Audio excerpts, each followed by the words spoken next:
মাননীয় স্পিকার, আমার বক্তব্যে আমি জাতির পিতা বঙ্গবন্ধু শেখ মুজিবুর রহমানের আজ থেকে 50 বছর আগে জাতিসংঘের 29তম অধিবেশনে 74 সালের 25শে সেপ্টেম্বর বঙ্গবন্ধু তার দূরদর্শিতা দিয়ে সারা বিশ্ব কেমন হতে পারে তার একটি দিক নির্দেশনা দিয়েছিলেন। আমি সেটি কোট করছি। মাননীয় স্পিকার, বঙ্গবন্ধু বলেছিলেন, আমরা তাকাবো এমন এক পৃথিবীর দিকে যেখানে বিজ্ঞান ও কারিগরি জ্ঞানের বিস্ময়কর অগ্রগতির যুগে মানুষের সৃষ্টি ক্ষমতা ও বিরাট সাফল্য আমাদের জন্য এক শঙ্কামুক্ত উন্নত ভবিষ্যৎ গঠনে সক্ষম। আনকোট। মাননীয় স্পিকার, মাননীয় প্রধানমন্ত্রী জননেত্রী শেখ হাসিনা বঙ্গবন্ধু সেই অর্থনীতির মুক্তি আমাদেরকে দিয়েছেন। ভবিষ্যৎ উন্নত উচ্চ আয়ের সমৃদ্ধ স্মার্ট বাংলাদেশ বিনির্মাণের পথে আমাদেরকে দিক নির্দেশনা দিয়েছেন। আমি কোট করছি, মাননীয় প্রধানমন্ত্রী শেখ হাসিনা বলেছেন, স্মার্ট বাংলাদেশ গড়ার লক্ষ্য পূরণে অত্যাধুনিক প্রযুক্তি ব্যবহারের বিকল্প নেই। AI, internet of things, AR, VR, robotics, big data সমন্বিত ডিজিটাল প্রযুক্তির সর্বোচ্চ ব্যবহার নিশ্চিতের মাধ্যমেই সরকার বাংলাদেশকে অর্থনৈতিকভাবে সমৃদ্ধ করতে চায়। মাননীয় স্পিকার, বঙ্গবন্ধু সুযোগ্য দৌহিত্র, ডিজিটাল বাংলাদেশের আর্কিটেক্ট, তারুণ্যের গর্ব, সমৃদ্ধ আগামীর প্রতিচ্ছবি, স্মার্ট বাংলাদেশের ড্রিমার মাননীয় প্রধানমন্ত্রী সুযোগ্য আইসিটি উপদেষ্টা সজীব ওয়াজেদ জয় বলেছেন, খুঁজে নাও পছন্দের কর্মক্ষেত্র, বেছে নাও নবপ্রযুক্তি, কাজে লাগাও নিজের উদ্ভাবনী শক্তি, অনুকরণ নয় ছড়িয়ে দাও উদ্ভাবন। মাননীয় স্পিকার, আমাদের কিন্তু আগামী স্মার্ট বাংলাদেশ হবে সমস্যা সমাধানকারী সৃজনশীল উদ্ভাবনী তরুণ প্রজন্মের নেতৃত্বে একটি অন্তর্ভুক্তিমূলক স্মার্ট বাংলাদেশ। আমার বক্তব্যের 4টি ভাগে আমি ভাগ করে প্রেজেন্টেশনটা দিতে চাই। মাননীয় স্পিকার, বিগত 15 বছরের অর্জন, স্মার্ট বাংলাদেশের 41 ভিশন স্টেটমেন্ট, বাজেট 24-25 প্রস্তাবিত এবং আগামী 5 বছরের কার্যক্রম ডাক, টেলিযোগাযোগ এবং তথ্য প্রযুক্তি খাতের।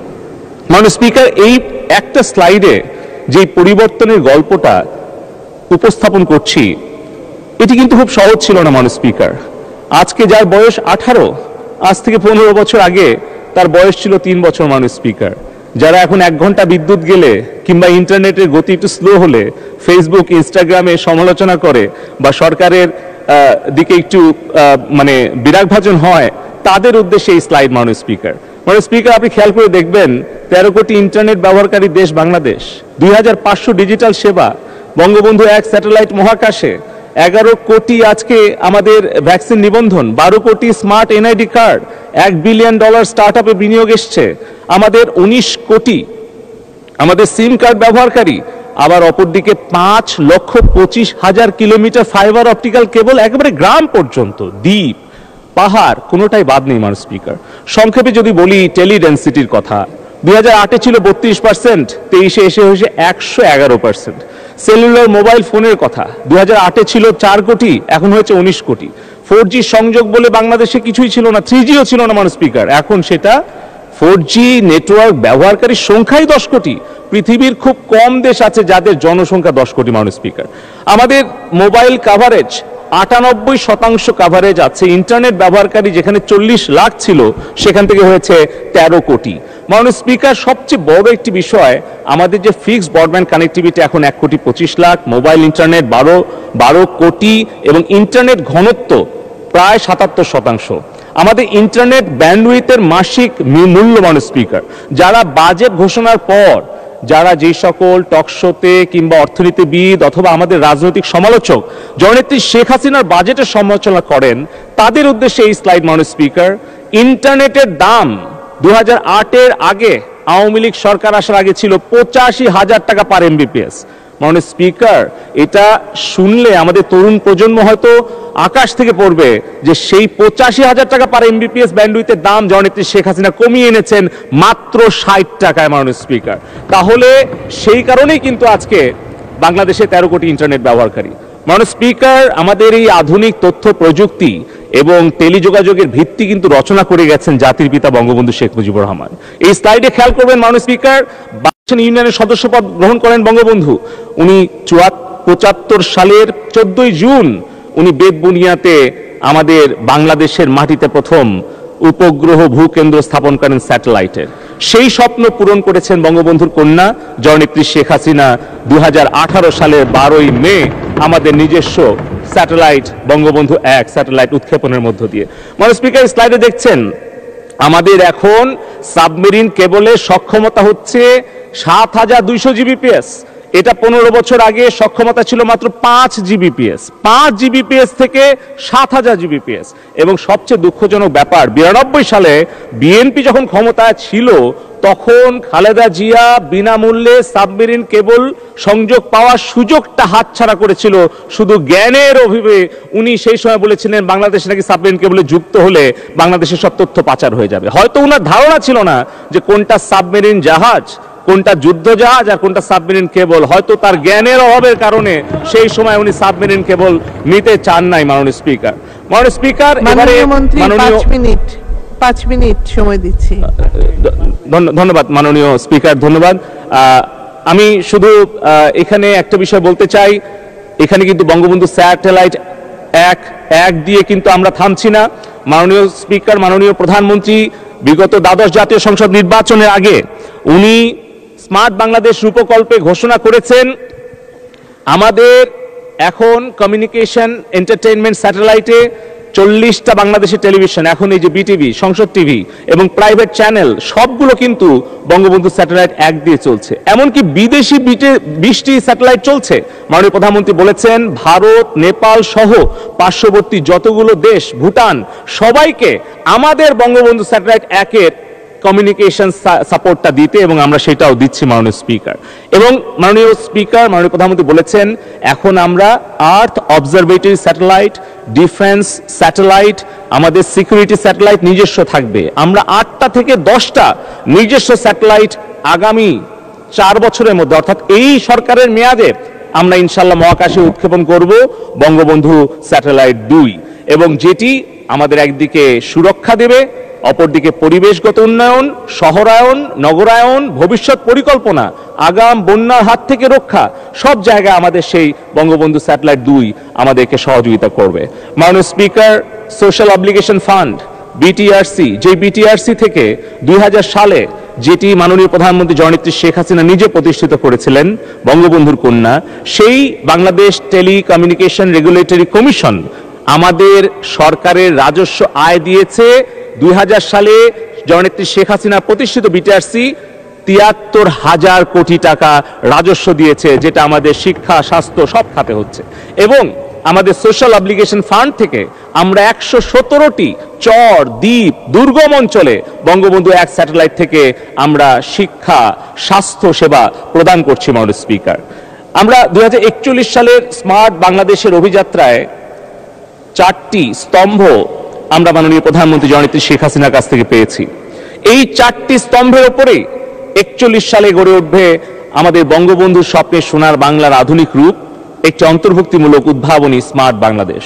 আমাদের স্মার্ট নাগরিকরা শুধুমাত্র উচ্চশিক্ষিত হবে না, শুধুমাত্র আর্থিকভাবে সচ্ছলই হবে না, তারা হবে প্রগতিশীল, তারা হবে অসাম্প্রদায়িক, তারা হবে সৃজনশীল, উদ্ভাবনী, দেশপ্রেমিক, মুক্তিযুদ্ধের চেতনায় উদ্বুদ্ধ, যারা নারী পুরুষের বিভেদ করবে না, যারা ধনী দরিদ্রের বৈষম্য করবে না, সেই রকম সমস্যা সমাধানকারী উদার মানসিকতা নিয়েই গড়ে তুলতে চান মাননীয় প্রধানমন্ত্রী শেখ হাসিনা একটি স্মার্ট প্রজন্ম।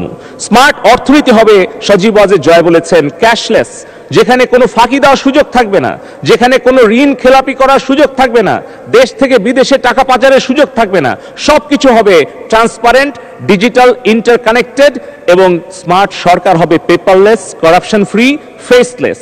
সরকারের কাছে সেবা চাওয়ার জন্য অফিসে যেতে হবে না, সরকারের সকল সেবা থাকবে আমাদের স্মার্টফোনে, স্মার্ট সরকার ব্যবস্থায়। সেটি হচ্ছে বঙ্গবন্ধুর কন্যা জননেত্রী শেখ হাসিনা স্মার্ট সরকার। আর স্মার্ট সমাজ ব্যবস্থা হবে বঙ্গবন্ধুর সেই বৈষম্য মুক্ত, অন্তর্ভুক্তিমূলক, যেখানে শহর গ্রামের দূরত্ব থাকবে না, নারী পুরুষের বৈষম্য থাকবে না, যার পথটা অনেকটা পেরিয়ে এসছেন জননেত্রী শেখ হাসিনা। 41-এ বঙ্গবন্ধু সেই স্বপ্নের স্মার্ট সমাজ ব্যবস্থা আমরা গড়ে তুলব। মাননীয় স্পিকার, এখানে আমি বিস্তারিত আলোচনায় যাব না, আমরা এখানে বেশ কিছু বিষয়গুলো মাননীয় প্রধানমন্ত্রী জননেত্রী শেখ হাসিনা 2023 সালের 3 আগস্ট স্মার্ট বাংলাদেশ টাস্ক ফোর্সের প্রথম সভায় আমাদের কি 15টি ক্ষেত্র উনি নির্দেশনা দিয়েছেন।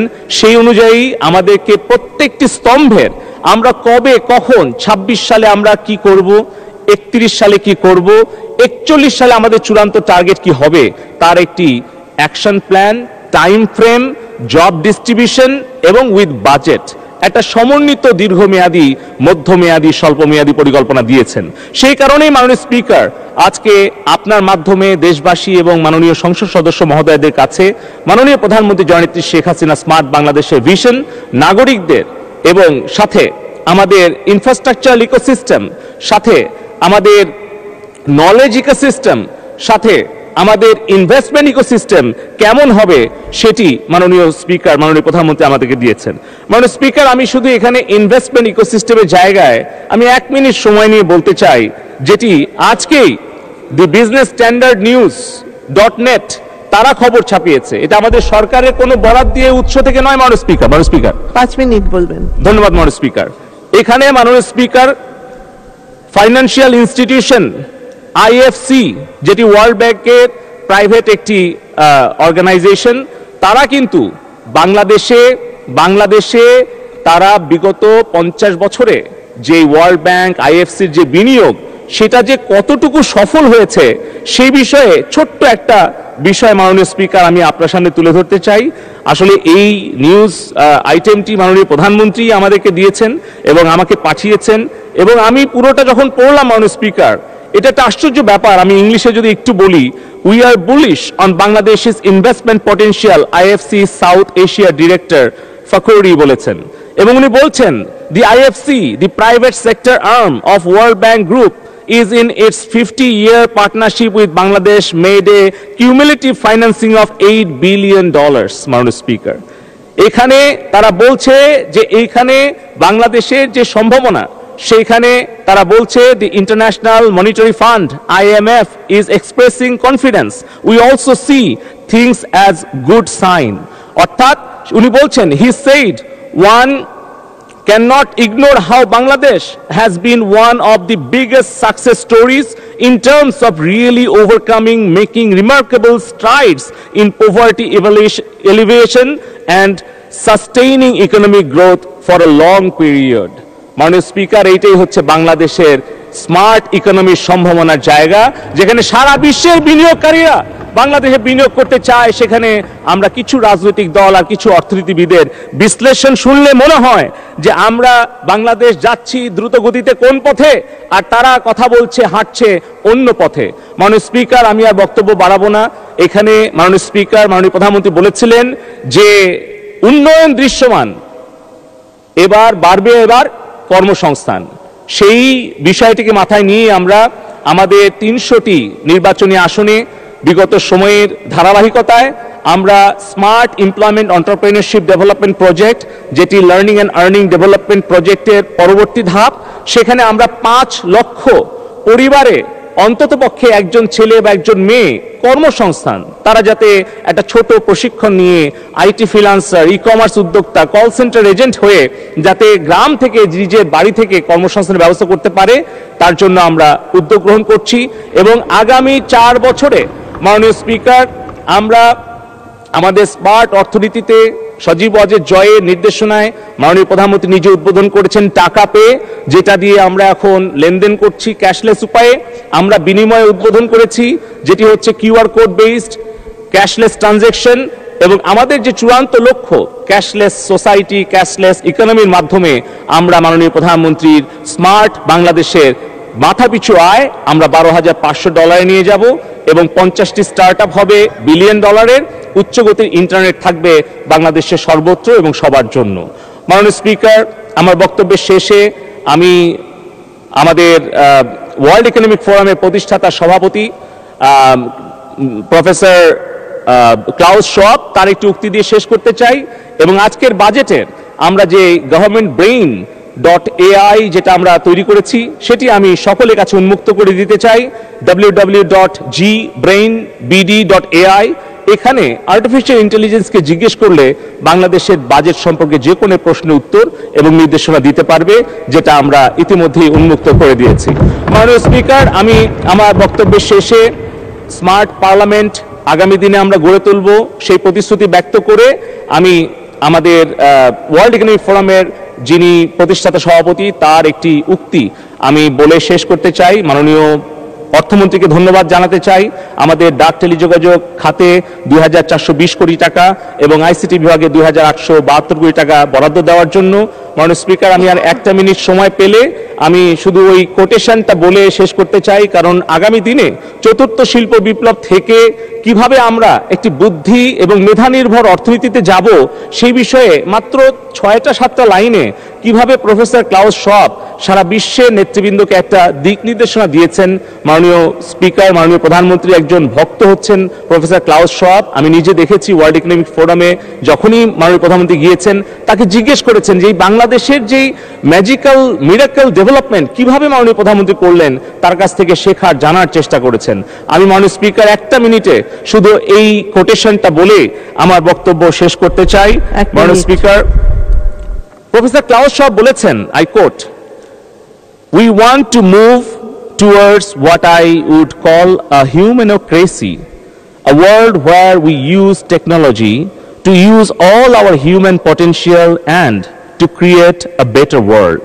He urged world leaders as a second goal to engage their populations in the transition to an intelligent age as people fear this fast and speed of change which they have to digest.